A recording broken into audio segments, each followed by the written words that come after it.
viral হোৱাৰ সপোন আৰু বাস্তৱ নহব কাৰণ জীৱন্ত ফেটি সাপ মুখৰ ভিতৰত দুৱাৰ ফলত মৃত্যু যুৱকৰ ভাইৰেল হোৱাৰ নিচা আৰু কিছু লাইক শ্বেয়াৰৰ বাবে যুৱক এজনে হেৰুৱালে নিজৰ প্ৰাণ তেলেংগানাৰ কামাৰেড্ডি জিলাৰ দেশাইপেট গাঁৱত সংঘটিত হৈছে এই ঘটনা মৃত যুৱকজনৰ নাম শিৱা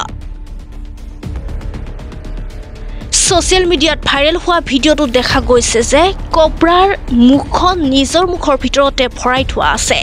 আনকি মুখত কোব্ৰা এটা লৈ হাতেৰে চুলিখিনি ঠিক কৰিও আছে কেতিয়াবা হাত ভাঁজ কৰিও প্ৰণাম কৰিছে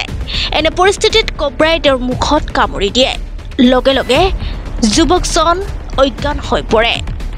ইয়াৰ পাছতে যুৱকজনক চিকিৎসালয়লৈ লৈ যোৱা হয় যদিও চিকিৎসকে মৃত বুলি ঘোষণা কৰে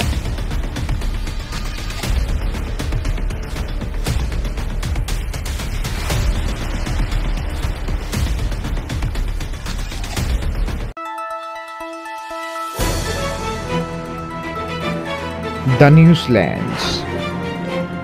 অবিৰত তথ্যানুসন্ধান আপোনাৰ সেৱাত খবৰ সন্ধান দ্য নিউজলেণ্ড